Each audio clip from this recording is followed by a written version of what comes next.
I used to base my life on science and logic.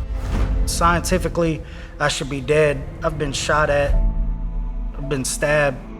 And logically, I should be in prison because I know the things that I've done. I got to Duck Commander and found out that these guys that are nothing like me, that are just bearded rednecks, they're not from Houston, they're just totally different, but they never gave up on me. I remember I was sitting there with Willie and we were watching the last episode of Duck Dynasty. We had this moment in his house and he said, man, sometimes I think about where we would all be if Duck Dynasty never happened.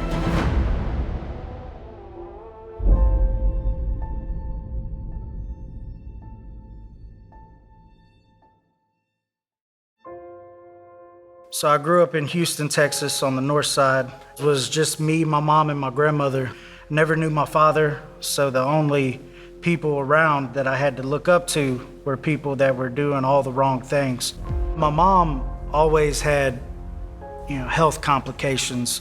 And whenever I was 12 years old, my life consisted of go to school, get out of school, go up to the hospital, see my mom, and then go back to my neighborhood and just hang out on the corner selling drugs.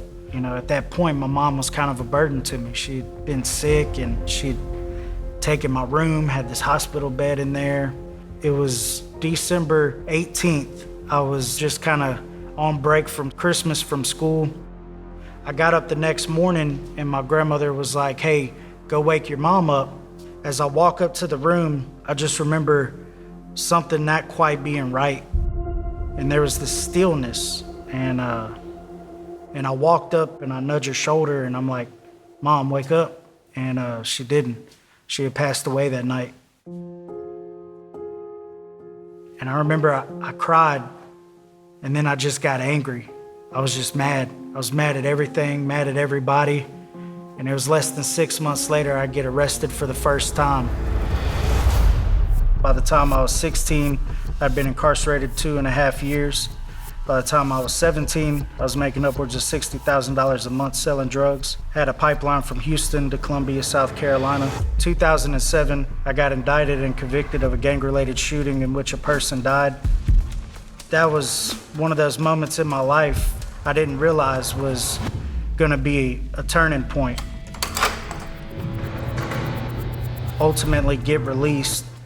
And it wasn't long after that I ended up getting with my son's mom and started moving all over Texas thinking that was the answer. I'd move somewhere, work a job, get laid off, move somewhere else, work a job, get laid off. That's whenever I found out about my grandmother's health. They're telling me they're gonna put her in a nursing home. And so I gave all the drugs that I had to my roommate, gave him the keys to the apartment, loaded up and moved to West Monroe, Louisiana. I go everywhere looking for a job. My mindset at the time was, I'm gonna just put in an application everywhere.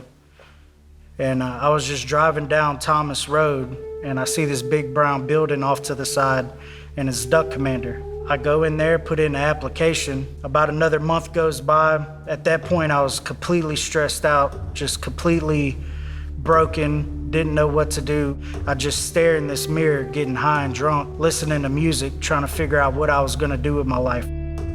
I remember I talked to a friend of mine. He told me, man, you're doing everything you're supposed to be doing by not involving yourself in any gang activity, not selling drugs, trying to take care of your grandma, but you don't have any hope in anything.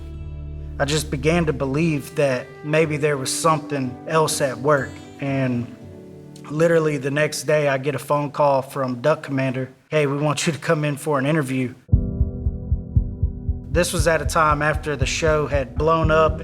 And so I show up for the interview and I basically just said, man, I really don't care if it's y'all or McDonald's. Like, I'm just trying to feed my kid and I don't want to sell drugs to do it. They asked me if I did get the job, when could I start? And I just kind of stood up, untucked my shirt and I said, I'll start right now.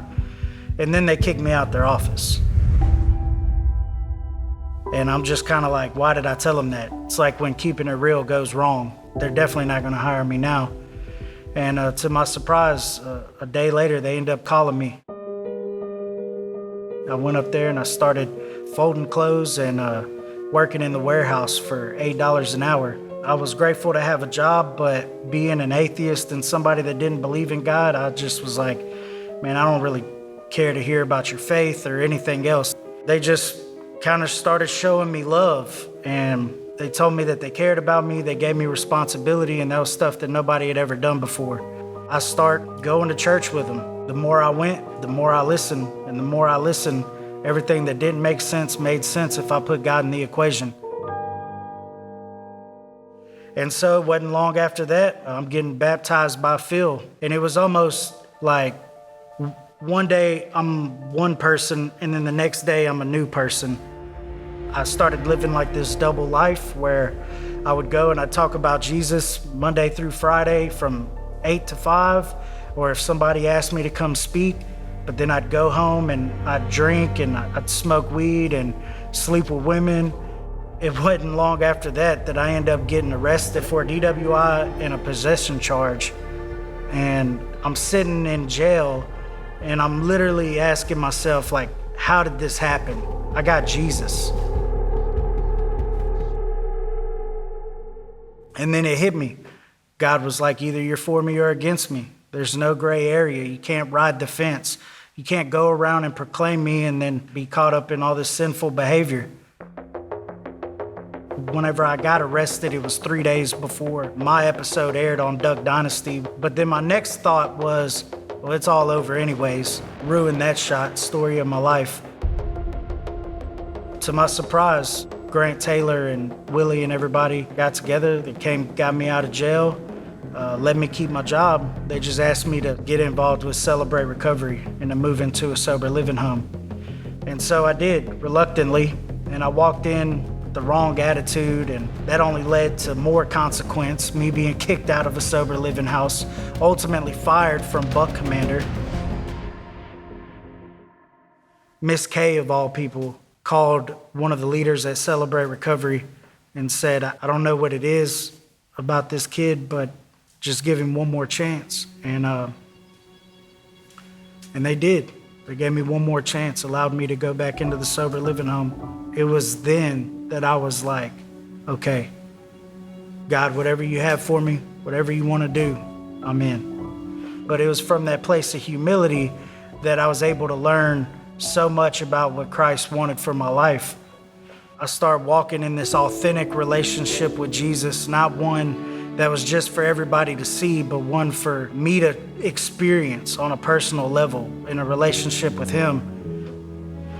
Something interesting really happened. I went and spoke at this treatment center, and the lady that was running it at the time said that she thought that I would be a really good counselor, and I thought that was the dumbest thing I had ever heard. I talked to Willie and I talked to some guys up at Duck Commander. Go try it. If you love it, great. If not, what do you got to lose? And then their second comment was, if you don't take the job, we're gonna fire you. You know, community's the make or break component for people that get sober and stay sober, for people that experience life change. Just like the relationship that I found with everybody at Duck Commander and Buck Commander and how that impacted my life. They gave me grace. They never gave up on me. That really impacted my life and helped me to understand more what the love of Christ was like, because they were the conduit of that on earth for me. As it would turn out, God's plans are always better than mine. Just because I don't want to do something don't mean that God didn't call me to it. And so I ended up becoming one of the most sought after addiction counselors in the state.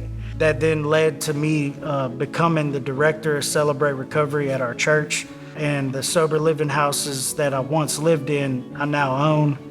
I'm walking out this relationship with Jesus, and I don't know what He's gonna have me do. I don't know where I'm gonna go, but I do know that He's got a plan, and His plan is always gonna be better than mine. My name is Bryan Rucker, and I am second.